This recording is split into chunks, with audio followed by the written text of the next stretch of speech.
Yo, what's poppin', families? It's your boy, the Fisherman. That's with two R's. Coming to you from the Shine Love Podcast. Hey, baby. Hey. How are you? I'm good. How are you? I'm cool. Well, let them know who my beautiful co-host is. Yes. I'm Alex. Alley Cat. I really haven't said my name on here. I've been saying Alley Cat, but I'm Alex. Awesome. Yeah. What's up? Well, we haven't been doing it. We didn't do it in the last episode. But what is one piece of gratitude that you have? Before we even jump into anything, what's one piece of gratitude that you have? One piece. You know, every time you ask me, Put you on the spot. I'd be like, dang, Yeah. what happened? Maybe you should go first. Okay. I'll go first. So, we're not gonna divulge all the pieces of the conversation that we had about us possibly traveling.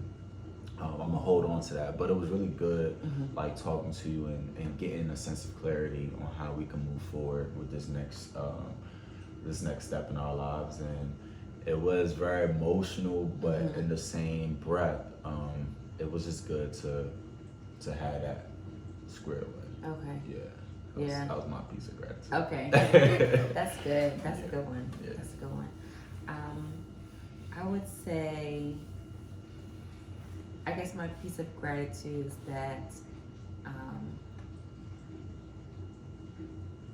I am thankful that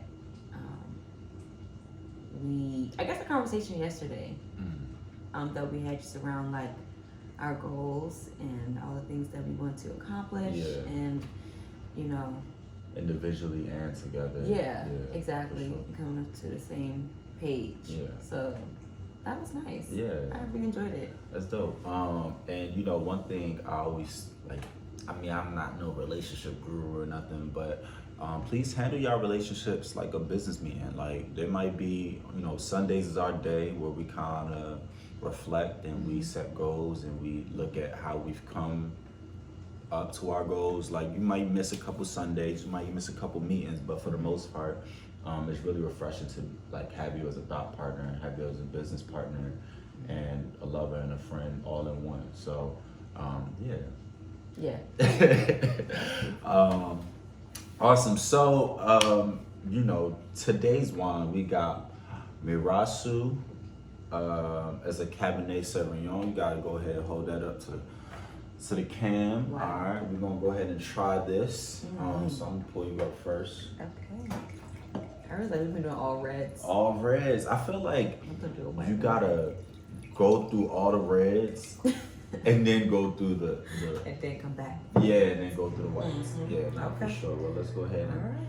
I'm not going to drop it on the table Please like the don't. shot no Don't. more. Don't do that, please. Okay, it's a dry. Yeah. Okay, so low key, I'm kind of like feeling like all wines taste the same. Our Cabernets taste the same. I would never say something like that. For all these wine companies, I taste the difference. I mean, some was like a little sweeter, but I'm like, No, hold on, let me see. oh gosh. That's how you're supposed to do it. I taste a grape. A grape? Alright now, okay. I know that there's a grape in and there. This is like rich notes of blackberry and black currant are complemented with hints of vanilla and mocha. Like what? Ooh. Dang, so there wasn't even no grape in there. I don't know. It's fine. Okay, but it's not good. It's good. It's alright. It's alright. It's good. I just Out of 10, what would you give it? Out of 10.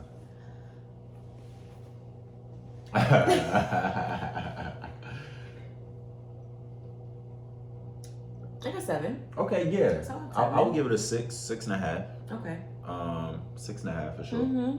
Yeah. All right, perfect. Well, look, man, we spent a lot of time talking about this wine. Now I'm excited to go into a book that you got stashed in your, pile of books, Mm-hmm. and so I want you to kind of go ahead and introduce and break it down and Okay. this book for us. So I don't know how well I can break it down, but so the book that we selected was like You Are a Badass. I'm sure. I don't know if anyone's read it. It's very popular. It's a very popular book. Yeah, You Are a Badass: How to Stop Doubting Your Greatness and Start Living an Awesome Life by Jen Sincero. And I read this book when I went to China. It was the first thing that I picked up when I was, well, I took it with me to China, but it was the first thing that I read there. And I took it chapter by chapter every day. Like I woke up, like this was like a morning read. It was like a morning read. It got me going on my day, and it really helped me adjust to living in China by myself. So basically I feel like the premise of it is like kind of manifesting the life that you want, and and stop like doubting yourself. So you know, self-doubt. Come on. Self-doubt is really the back of your head. Yeah, it's really real. I know we're gonna get into like more components of the book and all that, but something that I think we do is we speak our dreams or our goals with negative words. Ooh. And I feel like in those negative words are self-doubt. I always use this story of somebody who people be like, yo, I ain't never gonna die. And I always think about how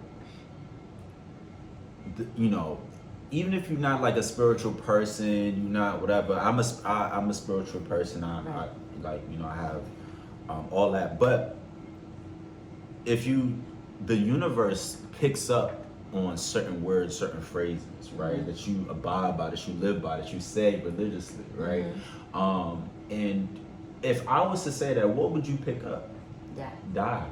Right? And so now this art school, we're just gonna add both of them together. I got you. Okay. Come on. Are you fancy? But it's like we have to speak with intention in our words, right? And I feel like a lot of people, we are shifting into this space where we're manifesting, we're praying, but a lot of people are praying or manifesting with negative words in their speech. And I feel like we have to really stop that, right? We have to really be mindful about like what words are we using when we're speaking about our dreams, what words are we using when we're speaking about our partner, ourselves, right? Even when we have like these lofty goals and aims, we still end up speaking with very negative words. You know what I'm saying? I understand that, and I partially agree, only because I think that sometimes like it's not about the words so much, but about the intention and the feeling and emotion behind it. I think that like sometimes like so like when we're young, we don't have the language to explain the things that we want. For sure. But we have the emotion and we have the feelings behind it, and I feel like that whatever your spiritual makeup person is, right? That's what it picks up on, is the energy. But I also think that like there are words that are emotionally charged that can bring about like it can bring you chaos. Conflict, it can conflict with like the things that you really want. I'm gonna put it like this, yes, right, energies and that's true, but I always what is it, the power of life and death lies in the tongue. Right, like there's so many, there's like, it's like, yes, that's right, but once you do have the words, you have to be mindful about how you use them. And I feel like the tongue is mightier than the sword. It's just all these like phrases that really show the importance of words. Absolutely. And I feel like I just don't want that to be missed. No, I understand, but I'm a body person. Come on, all right. So it's right. It's two parts of the same whole. But so yeah, we want to just talk more about this book. So real quick, what are some themes that you picked up when you like read this book, and how did it feel? What are some questions that it brought up for you? How did you channel your inner badass? Talk about it. There are just so many things in this book. But what I really liked about like some of the things was well, first, like it kind of like it kind of gives like a bullet point, like list, not bullet point, but like numbered listing of things under subcategories. And the last one is like always like love yourself. And I was like, oh, that's so cool, because a lot of like the self-doubt, sometimes it can feel like you don't love yourself. Well, for me, I'm gonna speak for myself. Feels like that I don't love myself sometimes, and that's where like the self-doubt can have entry to be like, nope, you're worthless, you're this, you're that. And when you keep, you know, a mantra, if you will, of like, oh no, I love myself, it kind of like helps get rid of that self-doubt as much as you can. And where some of my self-doubt comes from is like my subconscious. Like my subconscious mind. Like I don't know if any of our viewers, when they see this, if they hope they can relate, but you know those times where like nothing is happening, your mind kind of takes you to a place. Sometimes it takes me to a very negative place, and I find myself battling with that, trying to wiggle my way out of this it's like I'm falling, right? And I'm trying to make sure that I fall like on a bed, you know, make sure it's safe. But like the way the words in my subconscious kind of finds me, it puts me in a dark place naturally, right? And so I had to like wake myself up and be like, nah, stop playing. Stop playing that song. What you you feel me? But like I know I want to know, one, if our viewers connect, and then two, I want to know if that ever happens to you, and how do you kind of, or what tools do you have in your tool belt to kind of like stop yourself from doing that, or did the book give you any? So these are some things that I have picked up on. Besides the mantra. No, I actually think mantras are like the thing. They're like the thing for me, actually. And for those who don't know, can you tell us what is a mantra? Oh, so like a mantra is just like an affirmation or something that you positive that you tell yourself. And when you find yourself, the biggest thing is like bringing the awareness to those negative thoughts that you're having. Sometimes I feel like if you're having negative thoughts often, and like that takes up like 90% of like your thinking, then it's like it doesn't feel like different. It just feels like, I don't know, this is my normal everyday thoughts. But if you pick apart some of the language, that's the words, pick apart some of the words that you're using to yourself, and just like, yo, like that's so negative, like bringing awareness to it first, and then replacing it with something else that negates that, because the brain like just loves to like make up stuff. It's not even true. It's not true. It's not at all. It just loves to like just bring stuff. You like, bruh, what the fuck? Excuse me. That was French. That was no, but damn, there was something that was something that you said. You said your brain just likes to think of stuff. Oh, so make up stories, right? And what I find myself doing that like kind of helps, right? I got my point now. So I feel like we are taught, whether it's implicit or explicitly, to only focus on negative things. Like I feel like I really think that we are conditioned to only focus on negative things. There's two stories that comes to mind. So one, this teacher comes in, right, and the teacher writes a multiplication set, right, and all of them are right except one, right, and so the kids, they laugh and they poke fun at the teacher for getting this answer incorrect, right? And the teacher said, wow, you all paid attention to the one thing that I got wrong, but you didn't even give me anything for the 9 things that I got right. Yeah. And I feel like that is how we're conditioned to think. Yes. When I think about like maybe celebrities or whatever who respond to that one negative post, and they have 1,000 things that people have said positively about them, and it almost causes me to like think, how do we get here? Yeah. How do we get to this place where we can only see, right, the negative things that's in our lives, right? And so I actually wanted to like create another like bonus episode because it was something that really like, it really bothered me that I was only able to see like negative things, you know? So it bothered my spirit. So I'm curious to know for you,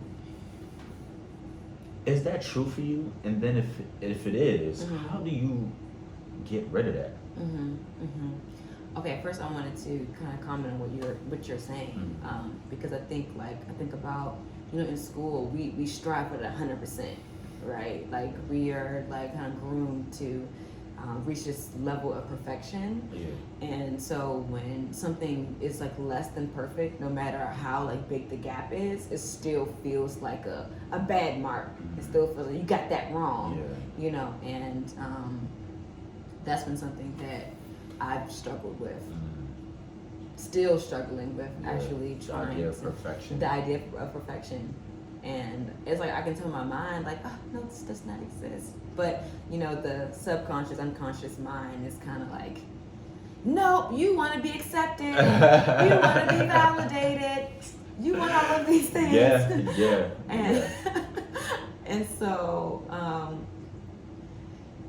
reminding myself that you don't have to be validated. You don't need other people's permission to be who I am, or like this thing was less than perfect, but it's perfect to me. So like I said, like I really think it's like all inner conversation for me. I don't really in writing. So like, but still like inner work. Right. I just use like writing it down. Getting those negative thoughts out on paper also can be helpful, and like correcting it, or not correcting, but adding positive things to say, or like things that, you know, make you feel good. How do you balance how do you balance the idea of not necessarily chasing perfection, but working on things that you're not good at, right? And go ahead. I don't know, man. I'm having an answer, but go ahead. No, but because you know what you said is right? Like we're chasing this perfection. We want to be better than our old self. We want to be better than who we were yesterday.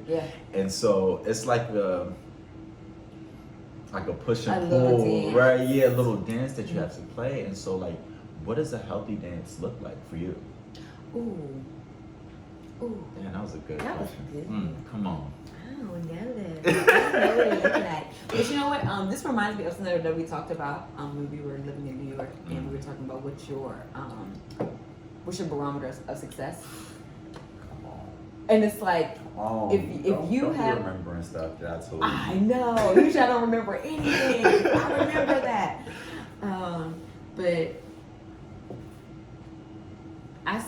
I still haven't, you know, and I think that's probably why I've been having this this thing for so long. I haven't said what success looks like for me.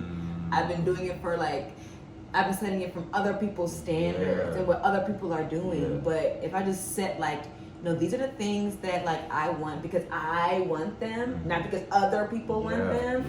And like, this is what success looks like to me. This is what happiness looks like to me. And that takes a lot of self-reflection. I still don't know. Like, you know, one thing I think that while I'm still on the journey myself, right? I don't know yet. It's a journey. I haven't got there. But I think one of the things that can really help is honestly getting on social media. And you did not say that. I did. right. No, but when I think about it, okay, I look at everything as though it's a tool, right? money is a tool, social capital is a tool, you know, not finance, but like real estate tool, like all these things are tools, right? Social media tool, right? And the thing that I think we struggle with is we make the tool, we give more to the tool than it needs to have, right? So now social media is not really a tool anymore; it's your arm, right? Yeah. So it's, you know, it becomes too much a part of us. It becomes a part. Yeah. Damn, that was. Something in this wine got me talking that talk. I picked it. So, but right, and so it's like we no longer see it as a tool. We now see it as a limb, an arm, a leg. You know what I'm saying? And to the point where it consumes us so much that now it's almost a part of who we are. We cannot function without it. Right. And I feel like the only way to remember that it's a tool is to have moments where you're like fasting away from these things, have moments where you're like aren't just so consumed with these tools, right? Because then they end up consuming you. They end up taking up your time. They end up taking up your energy. They end up, you know what I'm saying? Like they end up fighting you in a way, right? Like what was it? Somebody said, I ain't even smoking no more. The weed is smoking me. Like that's Princess. right? Like you're not even like this is consuming you. And I had one tool that I think I really want to leverage viewers to use. If you are struggling with trying to find positive things, 'cause I was there, bro. You know, in New York, I had reached my lowest point ever. My depression was crazy, and anybody who knows me knows. I'm not saying I don't deal with depression. I had my off days, but for the most part, like, I'm pretty happy going. You know what I'm saying? But I challenge anybody to set an alarm and think of one good thing that happened that day. So kind of like grounding in some gratitude, at least like once a day, like bringing in some gratitude. Okay, I like that. Think of one. I like it. Right, so it don't matter where you at. Literally, I have we use my phone to record. But at 5:31 every day, my alarm goes off, and I need to focus on one good thing that happened today. And I've been doing that for what? It's been at least a year now. And it's totally changed my life. Absolutely. Do you have a tool like that makes you focus on the positive?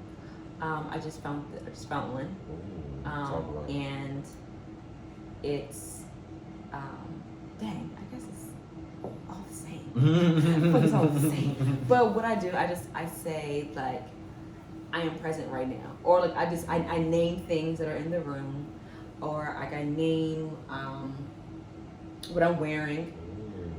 So just like being present. So anything that like try to keep you present. I think like the alarm also is something that is like present.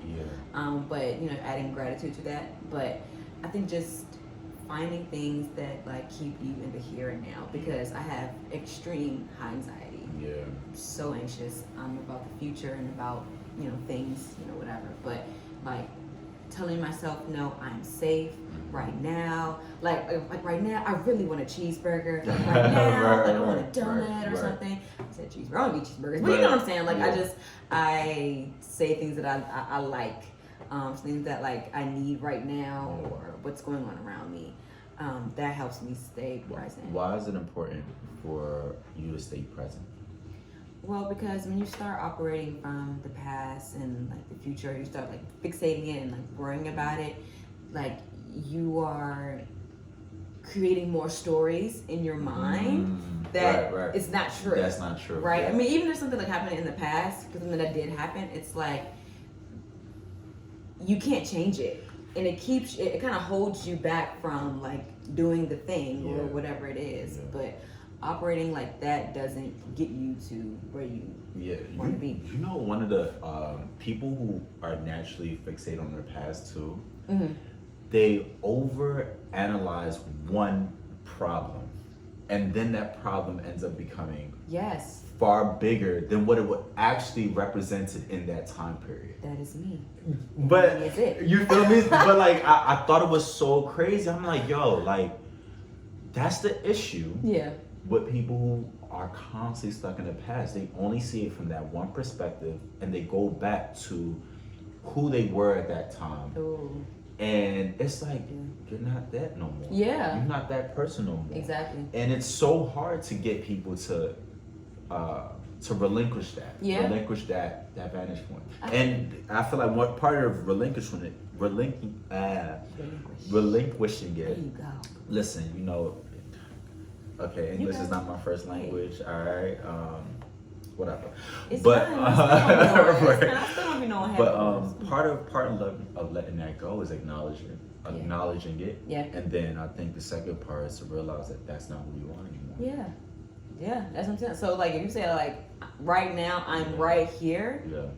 Then it helps get you out of that. Because I'd be like, I don't know if y'all have these moments of like, oh man, like when I was in 3rd grade, oh man, like, woo, I should never let Shorty use my pencil or something, whatever, you know what I'm saying? But it's like, nah, you know the worst when you just got out of an argument and you be like, man, I should have said that. Yeah. That'd be the worst. Too. Like, and then you start thinking the shit you should have said. Yeah, like I should have said this. I should have did this. And then now it's bringing up those same feelings or similar feelings that now is like, you didn't put yourself through that all over again. Yeah. And you don't need me to do that. Yeah. Or it's just like, I mean, like some moments are like just funny. Yeah. Or they're just like, kiki. But other moments, like if you stay fixed on it for too long, now you brought yourself not only mentally, but now emotionally, you're stuck on that emotion and you can't move forward. No, facts. Mm-hmm. That's facts. Yeah. Well, listen, like, since we doing this female authors thing for the month of March, I think that's really dope. I would just want to celebrate. Yeah. Shout out to all the women out there. Y'all Come are on. awesome. Y'all continue doing what y'all doing. And I really like, so 10 out of how out of 10, how would you recommend this book that people should copy? It's a 10 for me. It's a 10 for me as a recommendation. And she goes more into in depth of things that you can do to help manifest the life that you want and have the things that you want. I just it was so helpful for me. Yeah. At the point where I was. And Can I ask you a favor? what's the favorite? You got a piece of the book you want to read? Okay. Because I'm trying. Y'all know I love reading from the book. I just want to hear her serenade my ear. Dang. You know what? Okay, it's just so many things. Come on. I'm just gonna. Dang.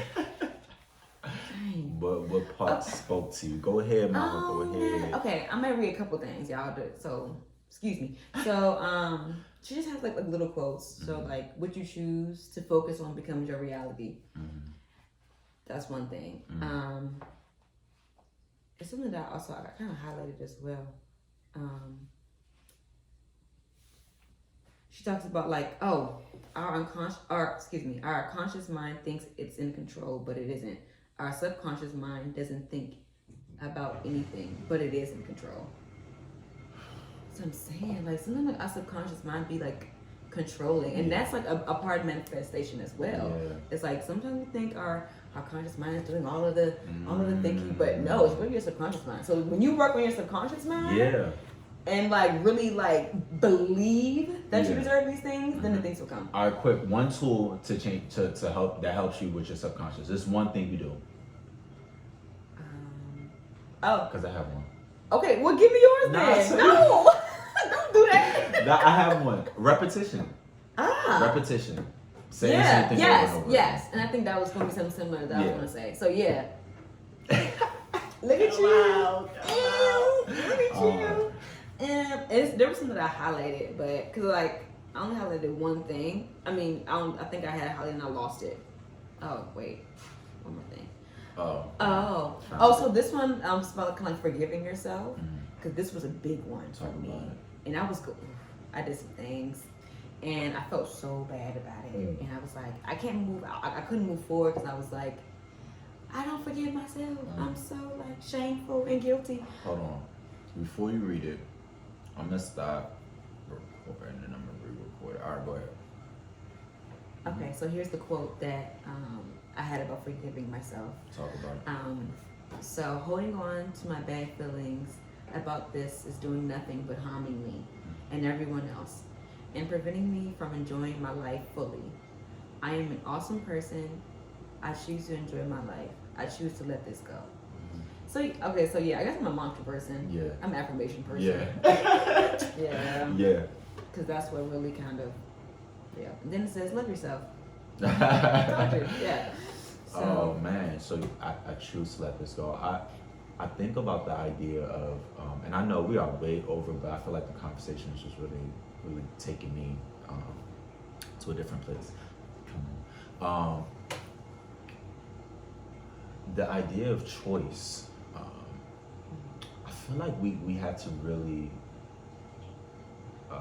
stick with it for a second, because I think people think that feelings are forever, or just in terms of a relationship, right? They think that, like, you know, you're just gonna feel the sparks fly. Like, I hear that often. Or you're just gonna feel like doing something today. You know, you just feel like, and I really want us to stop thinking so much with our feelings.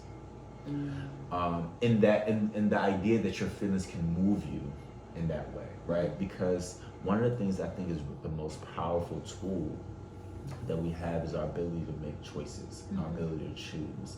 And you know, as a one tool, any of my teachers know, when you can give kids like, yo, do you want to take your test Thursday or Friday? The ability for them to have a choice in the classroom makes them feel part of the classroom, right? And so I don't just, I mean, I'm in love with you, right? But I make a choice every day to fall in love with you. It's not like I'm just letting the emotions hit me, right? Because there are times where it's like, man, she done woke up today, right? It's like you done did something that blew me. You didn't, right? And I woke up. but I'm just saying, he could have done anything. It don't matter, Oh right? my God. The idea, we could have gotten to an argument, and now, but it's like, nah, the choice to still love you is present. Yeah. And I feel like one of the reasons why people fall into this deep cycles is because they don't feel like they have a choice. They feel like their body, they don't have a choice over their mind. Ooh. They don't have a choice over their actions. Yeah. Like, you know what I mean? And I think part of getting that back is choosing it. Yeah. You know what I'm saying? Yeah. Choosing to like get up. Yeah. Choosing to take a shower. And, like those small choices. And I think that, like, just to add on what you're saying, No, I completely agree. And it's because I think it's not easy. Like, but it's. would we have a podcast if it was easy? Would people write books if it was easy? Come on. It's like when you're in a negative space, choosing to like let go of those things is not easy. No. So it's like, nope, it's not a choice anymore. Yeah. Taking it off the table. But when you choose happiness, choose love, choose. And you have to choose it actively. Yeah. Choosing it has to be a part of your routine. I know. I'll say, like, yo, if I could motivate you, I want y'all to choose one thing today. Because when you think about it, right, like, yo, people, you good. Everybody doesn't work for themselves. So now you can't even choose your own schedule. You can't choose when you leave the house. Yeah. You can't choose when you come home. Yeah. You can't, yo, people really don't have the option to make choices. Yeah. In life. And I feel like that's part of the reason why they might be in that downward slump. Yeah. So make one choice that you want to do today and follow through with it. That's the next part. I think follow through. Follow through. Yeah. Doing the action. It was well said. I had nothing else to say. That was well said. Hey, listen, y'all, I hope that y'all really enjoyed this podcast we had today, man. We on a month of March celebrating Black women, celebrating women, but you know, it's such a default. It's like no, Black I women. like It's such a thing. Like it's just like I love all women, yeah, but like I love Black women. yeah. And I feel like right now I want to say it unapologetically. I want to say it. Like I just want to say it with no chain, no thought. It comes from Yeah. You know what I'm It saying? just comes from I feel like it's like ingrained in the It has spirit, to. and it just comes. It's a part of my speech because I repeat it every day. Every day. Yeah. So all right. This is my question. We're gonna end the podcast on this question. We're gonna end it on this question. Okay. Who is one woman that you want to show gratitude for? And I know you want to say your mom, so pick two. I think we should leave it there. I'm not gonna answer it. I think we should leave it to you guys to, you know, who are the women in your lives that, you know, That you're grateful for. Yeah, and send this to them. Tag them in the comments. Let us know who it is that you appreciate. Yeah. All right. And with that, we're gonna say peace. Thank you so much for rocking with us. Go ahead. And What you got to add?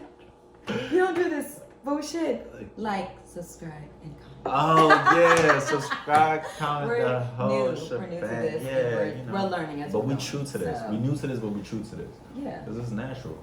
Yeah. Leave a comment. Let us know your thoughts. Y'all, thank y'all again for rocking with us. Is there anything you want to add before I hold? That's it. Alright, cool. Y'all, once again, it's Hassan the Fisherman, coming at you from the Shine Love Podcast. My lovely co-host, Alex or Alley Cat. Awesome. Y'all, thank you for rocking with us.